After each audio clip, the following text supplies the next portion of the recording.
Hello everyone, how are you? Welcome to smart study. मेरा नाम है ज्योति और आज के इस लेक्चर में हम डिस्कस करने जा रहे हैं best 1000 English literature MCQs. These are my qualifications. और ये किस किस के लिए बेनिफिशियल होगी? ये बेनिफिशियल होगी मेरी सीरीज़ जो बच्चे नेट के लिए तैयारी कर रहे हैं, जो सेट के लिए तैयारी कर रहे हैं, PhD entrance, DU entrance, DSSB, KVS, NVS, HSC, PGT screening, ये इन सब के लिए मेरी सीरीज़ ये काफ़ी हेल्पफुल साबित होगी। चलिए जी, हम अब आज का क्वेश्चन डिस्कस कर लेते हैं। देखिए हमारा क्वेश्चन क्या कह रहा है। The line willing to wound and yet afraid to strike is an example of. Means ये जो लाइन है किसका एग्जाम्पल है? क्या ये पैरेललिज्म है, क्या ये आयरनी है, या फिर एनाफोरा है, या हिप हॉप है? चलिए सबसे पहले हम इन क्वेश्चन को, ये जो ऑप्शंस हैं इनको डिस्कस कर लेते हैं। पैरेललिज्म का मीनिंग क्या होता है, आयरनी का मतलब क्या होता है, या एनाफोरा का। चलिए देखिए डिस्कस करते हैं। Parallelism, similar part of a sentence have a same structure. Means अगर जब कोई सेंटेंस है उसमें हर जो पार्ट है उसका स्ट्रक्चर सेम होना चाहिए। जैसे example, I like cooking, reading and dancing. Cooking, reading and dancing means यहाँ पे जो वर्ब है वर्ब का सेम स्ट्रक्चर रहना चाहिए। मीन्स यहाँ पे अगर कुकिंग आ गया तो यहाँ पे टू रीड नहीं होगा, कुकिंग की तरह यहाँ पे भी रीडिंग होगा। अगर cooking, reading and to dance नहीं होगा तो ये सेम स्ट्रक्चर होना चाहिए। एक सेंटेंस में जो पार्ट ऑफ सेंटेंस है, जो पार्ट ऑफ स्पीच है, उनका स्ट्रक्चर सेम रहना चाहिए। पैरेललिज्म ये बताता है। यहाँ पे ये अगर मैं लिखूं आई लाइक डांसिंग, कुकिंग, एक मिनट दोबारा से लिख देंगे, I like cooking, dancing and to read, तो ये सेंटेंस हमारा गलत हो जाएगा। मीन्स यहाँ कुकिंग है, यहाँ डांसिंग है, ये पूरा जीरेंड में ही चलना चाहिए। ये जीरेंड है, ये भी जीरेंड है, तो ये भी होना चाहिए। अगर यहाँ टू इन्फिनेटिव यूज कर देंगे तो यहाँ भी टू डांस होना चाहिए, यहाँ भी टू कुक, और वहां पे टू रीड होना चाहिए। ठीक है, आप मेरी बात समझ चुके होंगे, आई थिंक सो। चलिए हम आयरनी डिस्कस कर लेते हैं। The speaker means opposite of what is said. Means ये क्या कहना चाह रहा है? आयरनी वहां पे होती है जब स्पीकर जो कुछ बोलता है उसका मीनिंग उसके टोटली अपोजिट होता है। लाइक एग्जाम्पल देख लीजिए, एज वार्म एज आइस। क्या कह रहा है? वो इतना गर्म है, वो चीज या कोई भी वह इतनी गर्म है जितना कि आइस। क्या आइस कभी गर्म होती है? This is irony. एनाफोरा का मीनिंग देख लेते हैं हम। What is anaphora? Deliberate repetition of the first part of a sentence. एक सेंटेंस में जब कोई जो फर्स्ट पार्ट होता है उसका रिपीटिशन होना, रिपीटेटिव होना, तो मतलब उसका बार बार से अगेन एंड अगेन रिपीटेशन होना, in order to achieve artistic effect. Means किस लिए करते हैं ये रिपीटेशन? आर्टिस्टिक इफेक्ट लाने के लिए, ताकि हमारी पोएट्री, हमारा वर्क का ब्यूटीफुल दिखे। एग्जाम्पल देख लीजिए, 5 years have passed, 5 summers with the length of 5 long winters. अब देखिए जो फर्स्ट, जो लाइन का जो फर्स्ट पार्ट है, जो फर्स्ट वर्ड है वो रिपीट हो रहा है हर बार। यहाँ पे क्या 5 years है, यहाँ पे 5 summers है, और यहाँ पे 5 लॉन्ग है। मीन्स क्या कहा है? यहाँ पे रिपीटेशन होता है फर्स्ट पार्ट का एक सेंटेंस में। ठीक है जी। और ये जो लाइन है ना, ये टिंटन एबी की लाइन है, विलियम वर्ड्सवर्थ की, जो टिंटन एबी उनकी लाइन है। ये इंपॉर्टेंट है ये, इसलिए मेरे को लगा आपको बता देनी चाहिए। चलिए जी, हम अपने क्वेश्चन पे आते हैं दोबारा से। हाँ देखिए अपना क्वेश्चन, अब बताइए क्या आंसर होगा इसका। क्या ये पैरेललिज्म है? The option second is the right. ठीक है, क्यों? क्योंकि वो, आप ध्यान से देखिए, willing to wound and yet, वो अपने आप वाउंड भी होना चाहता है, और फिर लेकिन वो उसको डर भी लगता है। ठीक है, I think you can understand the better. चलिए अब ये जो लाइन है हमारी विलिंग टू वाउंड कहाँ पे आती हैं, किसके वर्क में रिपीट होती हैं ये लाइन आती है हमारे एन एपिस्टल टू डॉक्टर आर्बर्टनट, ये यहाँ पे आती हैं ये लाइन। और ये वर्क किसका है? अलेक्जेंडर पोप का है। ठीक है। अब एन एपिस्टल टू डॉक्टर आर्बोटनेट के बारे में बात चलिए तो हम इसके बारे में थोड़ा डिस्कस कर लेते हैं। मीन्स जो हमारे क्वेश्चन की जो लाइन थी विलिंग टू माउंट, वो ये इस वर्क से है, अलेक्जेंडर पोप के वर्क से है। और इसके बारे में थोड़ा हल्का फुल्का देख लेते हैं हम क्या क्या कह रहा है इस वर्क में। जो दो करैक्टर होते हैं, एटिकस और स्प्राउस। ठीक है, एटिकस ये जोसेफ एडिसन के लिए यूज करता है और स्प्राउस लॉर्ड हार्वे के लिए यूज करता है। ये जो an epistle to doctor Arbuthnot है, ये हीरोइक कपलेट में लिखा गया है। ठीक है, इसको सब हीरोइक कपलेट को जोसेफ ने भी यूज किया है, लेकिन अलेक्जेंडर पोप ने इसको काफी पॉपुलर बना दिया।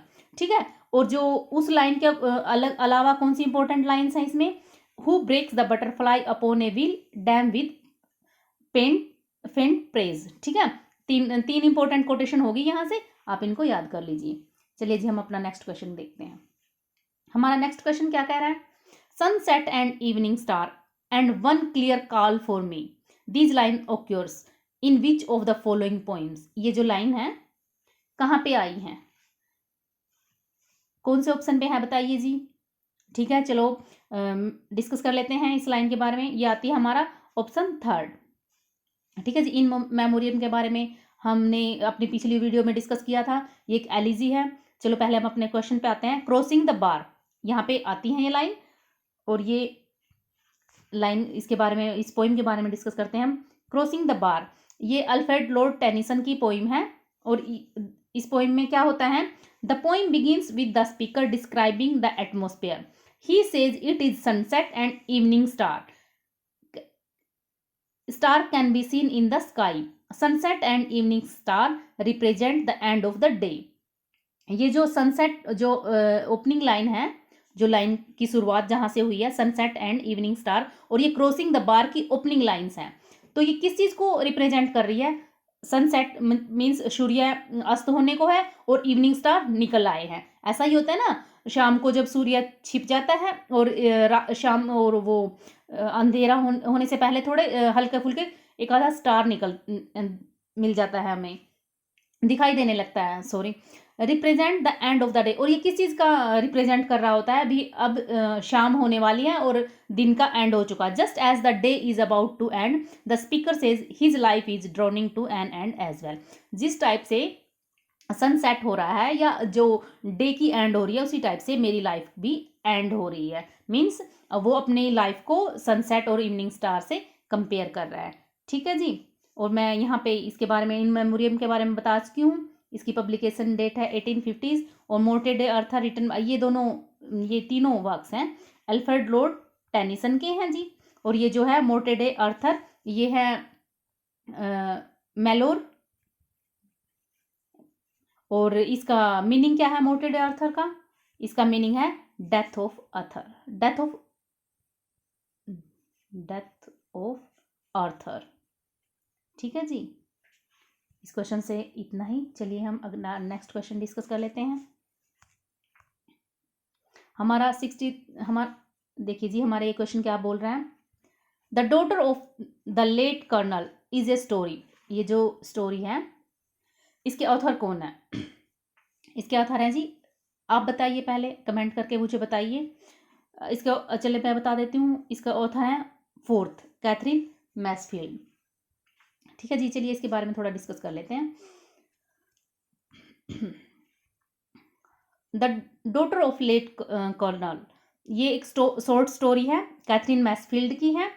और इसमें जो टाइटल में है हमारे लेट कर्नल, ये एक्चुअली कौन होते हैं, ये ग्रैंडफादर पिनर बोला गया है इनको इस स्टोरी में। और इसके 3 बच्चे होते हैं जी, ये तीनों बच्चे हैं, और इसका ये एक ग्रैंडसन है। ग्रैंडफादर किसका है, ये सिरिल का। ठीक है, ये जो तीनों बच्चे हैं इसके, ये दोनों सिस्टर हैं, और ये इसका सन है। ठीक है, और बेनी का सिरिल सन है। और इनका ऐसा स्टोरी ऐसे चलती है जी, ये दोनों सिस्टर हैं, अपने फादर की डेथ, इनके फादर मतलब डेथ बेड पे हैं, और बाद में उनकी डेथ हो जाती है। वो उनके फ्यूनरल के बारे में डिस्कस कर रही हैं, और बता रही हैं कैसे ये मतलब एक्सपेंसिव है काफ़ी।